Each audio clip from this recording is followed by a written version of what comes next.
નમસ્કાર ગુજરાત વિડીયોમાં તમારું સ્વાગત છે। ત્યારે દેશ દુનિયાના અને ગુજરાતના મોટા સમાચાર જોવા ફોરકે ગુજરાતી ચેનલને સબસ્ક્રાઇબ કરવાનું ના ભૂલશો। ત્યારે સૌથી પહેલાં આપણે વાત કરીશું પાક વીમાને લઈને મોટા સમાચાર આવ્યા છે, એટલે ખેડૂતો માટેના સૌથી મોટા સમાચાર સામે આવી ગયા છે। ત્યારે ફરીવાર પાક વીમાને લઈને વિવાદ સામે આવી છે અને 2016થી લઈને 2020 સુધી એમ 4 વર્ષે ખેડૂતોને પાક વીમાના જે પૈસા જમા નથી થયા તે માટે પાલભાઈ આંબલિયા અને ખેડૂત આગેવાનો જાગૃત બન્યા છે અને આ તમામ લોકો ભેગા થઈને જૂનાગઢ જિલ્લાના નાયબ ખેતી નિયામક સાથે જોરદાર રજૂઆત કરી છે। ત્યારે મિત્રો રેશન કાર્ડ ધારકોને ત્યારબાદ મોટો ઝટકો લાગ્યો છે, એટલે કે ગુજરાતમાંથી એક વર્ષમાં 1.52 લાખ રાશન કાર્ડો રદ કરવામાં સામે આવી છે। એક વર્ષમાં સૌથી વધુ રાશન કાર્ડ રદ કરાવે તેવા રાજ્યોમાં ગુજરાત પ્રથમ સ્થાને છે। આ અંગે અન્ન પુરવઠા વિભાગ પાસેથી પ્રાપ્ત માહિતી અનુસાર 2021માં ગુજરાતમાં 2,19,151 અને 2022માં 1,52,603 એમ 2 વર્ષમાં કુલ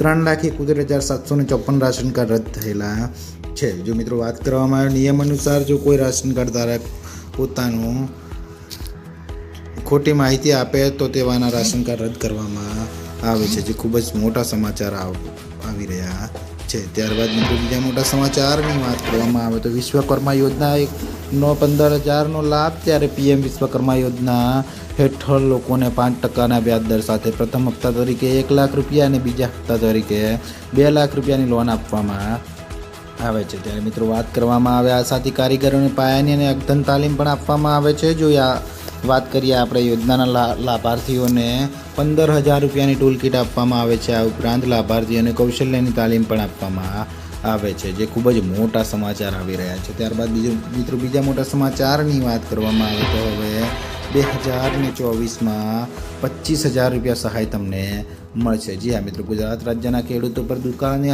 અતિવૃષ્ટિ જેવી કુદરતી આફતોમાંથી રાહત આપવા ઓગસ્ટ 2020ના રોજ ગુજરાત સરકાર દ્વારા મુખ્યમંત્રી કિસાન સહાય યોજના શરૂ કરવામાં આવી છે। ગુજરાત કિસાન સહાય મહત્તમ 4 હેક્ટર માટે કૃષિ પેદાશોના નુકસાનના 33%થી 60% નુકસાન વળતર આપશે। જ્યારે કુદરતી આફતોના કારણે થતા નુકસાનના કિસ્સાઓમાં ખેડૂતોને ₹20,000નું વળતર આપવામાં આવશે અને 60% કરતાં વધારે નુકસાન થતું હોય તો વધુમાં વધુ 4 હેક્ટર માટે 25,000 રૂપિયાનું વળતર આપવામાં આવશે, જે ખૂબ જ મોટા સમાચાર આવી રહ્યા છે। ત્યારબાદ મિત્રો બીજા મોટા સમાચારની વાત કરવામાં આવે જે સમાચાર તમારા માટે થઈ શકે છે ખૂબ જ ઉપયોગી, કેમ કે આ સમાચાર છે પશુપાલકોને લગતા। જી હા મિત્રો, સરકાર પશુપાલન માટે 1,60,000 રૂપિયા આપી રહી છે અને અહીંથી તમે અરજી કરશો તો તમને તરત જ લાભ મળશે। ત્યારે મિત્રો સરકાર પશુપાલકો માટે ખૂબ જ લાભદાયી યોજના ચલાવી રહી છે। આ યોજનાના હેઠળ સરકાર પશુપાલકોને પ્રાણીઓની સંભાળ રાખવા અને તેમના માટે રહેવાની જગ્યા બનાવવા માટે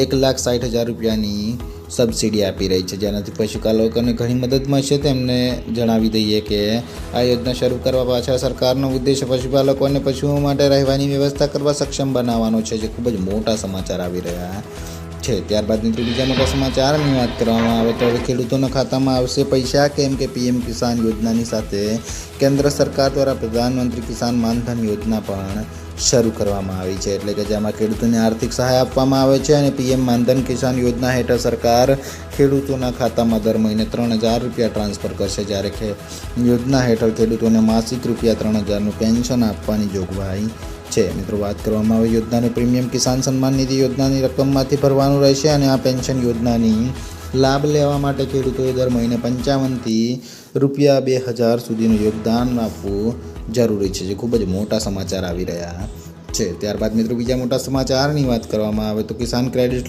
કાર્ડને લઈને ખૂબ જ મોટા સમાચાર સામે આવી રહ્યા છે। જે મિત્રો ભારતના લાખા ખેડૂતો માટે કેન્દ્ર સરકાર અને રાજ્ય સરકાર પોતાના સ્તરે યોજનાઓ ચલાવે છે। ત્યારે આમાં પીએમ કિસાન યોજના સૌથી લોકપ્રિય છે, જેમાં દર 3 મહિને ખેડૂતોને આર્થિક સહાય મોકલવામાં આવશે અને આ ઉપરાંત કિસાન ક્રેડિટ કાર્ડ દ્વારા ખેડૂતોને અનેક પ્રકારની સુવિધાઓ આપવાનું કામ પણ કરવામાં આવી રહ્યું છે। ત્યારે મિત્રો કિસાન ક્રેડિટ કાર્ડ દ્વારા ખેડૂતોને 1,60,000 રૂપિયાની લોન કોઈ પણ ગેરંટી વગર, સિક્યુરિટી વગર આપવામાં આવે છે, જે ખૂબ જ મોટા સમાચાર આવી રહ્યા છે। તો મિત્રો આ હતા ફોરકે ગુજરાતીના 8 મોટા સમાચાર। બીજા સમાચાર જોવા માટે ચેનલ સબસ્ક્રાઈબ અને વિડીયોને લાઈક કરવાનું ના ભૂલશો।